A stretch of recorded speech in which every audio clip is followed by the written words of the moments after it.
with COVID and locations being shut down, social distancing, the controls that are in place, that have been in place to store the private keys, that need the dual control, the dual access, the companies have had to kind of design their workarounds and enact their business continuity plans in order to perform the transactions as an exchange. So what that means is where you're able to collaborate together with another employee, that I had one side of the code, the other person had the other side of the code, and you needed both of us physically on site to perform that transaction. Well, now you're no longer able to do that because you're working from home, you're working in some designated location, and you're not together to be able to perform that. So, as we've stressed behind that is what happens if, in the case where you don't have that secondary control measure. So the crypto exchanges have had to be very creative to enact their business continuity plans to be able to perform transactions, because forget the volatility of the market, people still want to perform transactions. And you'll see that it's almost like a balloon where one value goes up, the other goes down, and it's just like a stock market. They're buying and selling in this open market. So they really have had to figure out how to perform secure transactions, because it still has to be air gapped and all the kind of stuff that happens within that for security. But they've had to really kind of be creative to get this to work correctly.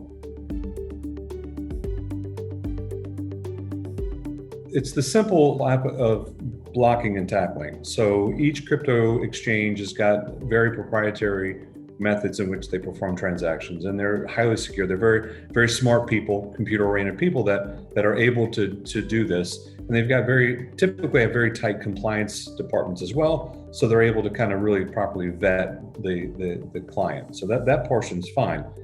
It's when the physical security portions of it, if you don't have things that are properly under a CCTV, or if you don't need multiple layers of protection to where one person has complete access all the way into the vault or safe where this product is located, then that's a breakdown in controls process. So now you have that ability for someone to abuse the system to perform these transactions.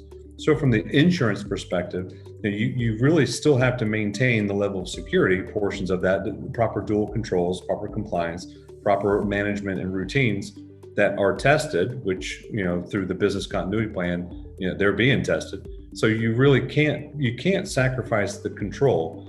A lot of locations are looking at redundant sites. They're looking at totally off-grid kind of environments, but they really have to understand that it's the simple blocking and tackling, that you may be a very, very smart person from the computer standpoint in performing the transactions, but it's the physically, how do I get to that point, that really has to hold water to be able to maintain.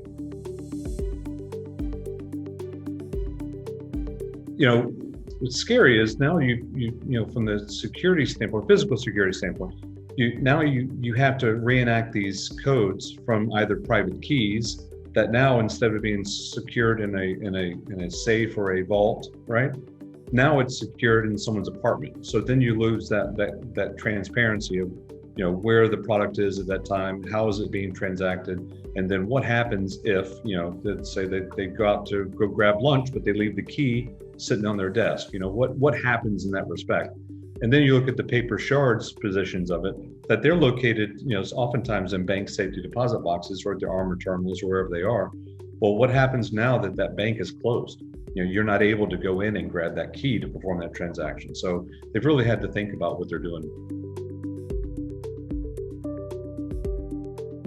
Interesting enough, the working from home portion of it is really becoming a larger appetite than previously thought of. Normally, it's it's almost like a boiler room kind of mentality where you're on an office and everyone's doing their own thing. It's very competitive and very moving forward. But now it's the vacating the workspaces and working from home, these big office buildings and big beautiful floors. Now they're trying to get out of the real estate. So now they're looking at what can we do to be very minimal, and then also perform the same transactions at a very high level and to maintain the security portions of it.